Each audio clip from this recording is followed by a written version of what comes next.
Hi guys, we're doing the player ratings, but this video is sponsored by OneFootball. OneFootball is the app, especially for the January transfer window. They'll have all the transfer dealings, have all the stats about Newcastle United's games and every other game in the Premier League. But I don't think we want to look at the stats for this one. A 0-0 draw against Fulham. I'm here with Will. We're going to do the player ratings. Will start with Martin Dubravka. Very edgy, especially towards the end. Yeah, bit of a couple of last gasp saves right at the end, but I don't think he did that much wrong. I don't think Fulham gave him that many issues. What about Mitrovic right at the end when he tried to do too much with the ball? That's what I was kind of assuming to. You know, for that, well done. But for the other 92 minutes, there was not that much to do. It wasn't put under that much pressure. We would have conceded had it not been for Lascelles at the end. But you know, I'd give him a 6. I'd say nothing outstanding. We'll start with the formation. It was 5 at the back again, very surprising. We'll talk a bit more about that in the review. But Matt Ritchie was the left wing back to start with. Average at best. Yeah. His crossing was poor. He did try a few runs when Shaw had the ball, and they just didn't bother going for it for whatever reason. Yeah. Defensively, it was okay. I'm going to say 5 because I don't think there's anything. I don't think there's anything spectacular that he did. First centre half, Fabian Shaw. Will. Defensively okay, passing was poor, average. But the thing is that apart from right at the end, we were fairly decent at trying to shut out Fulham. But then again, passing was pretty dire. So I'll give him a 6. Jamaal Lascelles, best centre half out of the 3. Yep, agreed. What a last-ditch tackle! And you'll see that if you see this on your match of the day or the Sky match choice. When Kamara goes through, you're thinking the worst. You're thinking we've conceded in the last minute against Fulham. What a great challenge! Too many long balls for me from Lascelles. No other options though, really. Yeah, I slightly agree, but I just think maybe do the simple things, and we'll try and see what we can do from the wings. But I would probably give Jamaal Lascelles a 7, especially for that tackle right at the end. Okay. Other centre half was Paul Dummett on the left-hand side of it. Yeah. What did you make of him coming back from injury? He was all right. I think he really suits that role of left centre-back. I think it's the role that he's kind of been craving for a long time. I think we've known for a while that he's not necessarily a left-back, definitely not an attacking left-back. So I think left centre-back does suit him. I thought he didn't do anything outstandingly wrong, didn't do anything that outstandingly right. So I'd probably give him solid, so I'd give him a 6.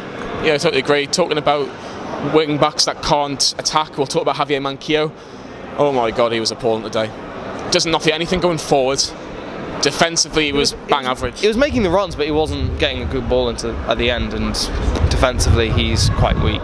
It just shows how much we miss Yedlin, and I know Yedlin's not the best right back in the world, but he's so much better than Javier Manquillo. I'm going to give Manquillo a 3. I thought he was really, really poor. And I know that might be controversial, but what does he do in a match? Seriously?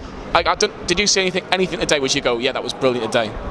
I'm giving a 3. I think he was really, really harsh. It might be a harsh one, but he was poor today. He was really bad. He just didn't offer anything going forward. Defensively, he was average. It just shows how much we miss Yedlin. Midfield, Mo Diame. I'm going to give him a solid 5 because I would see him do a fantastic piece of skill and then give the ball away very, very easily.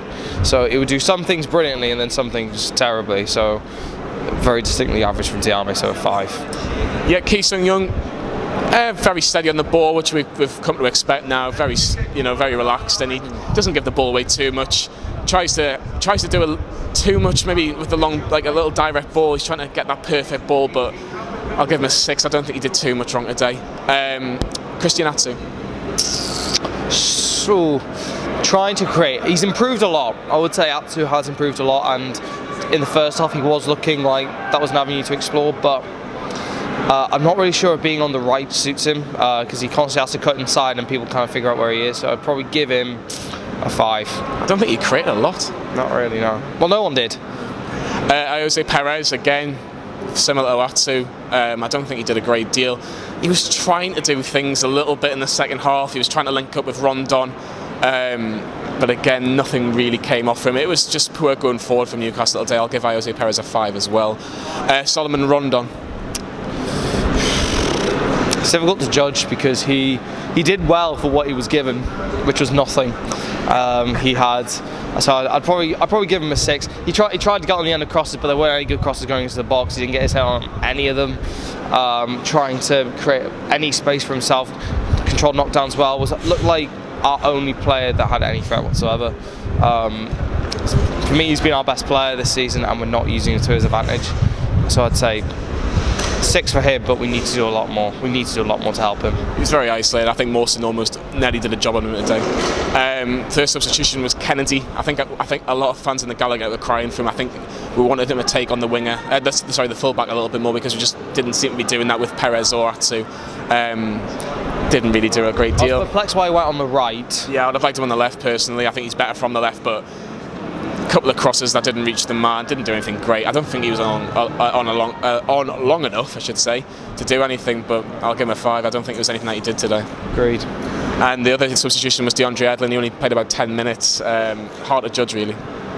No, not really. I mean, you were saying about Manquillo, how you didn't give him a 3. I was celebrating when Edlin came on, honestly.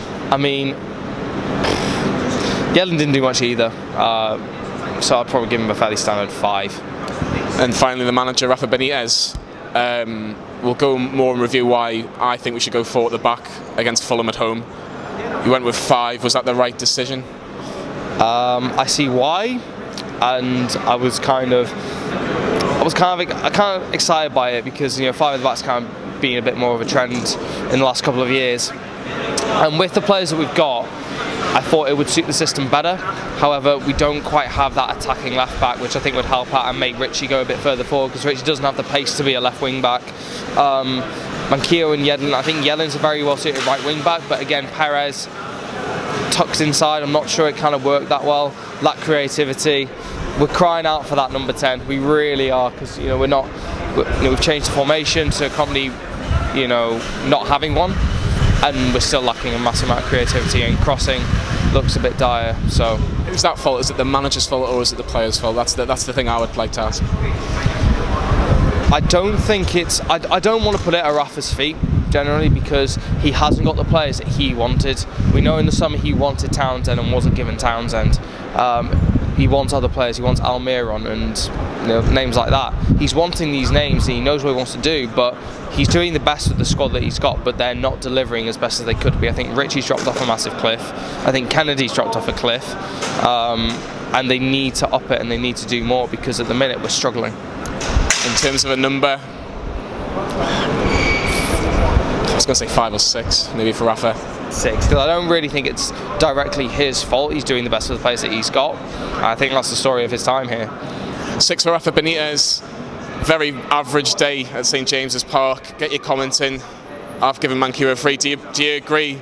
There was a bit of a shocks around Newcastle Fans TV in regards to that, but what would you give Rafa Benitez as well? Merry Christmas to all our subscribers, and we'll see you next time.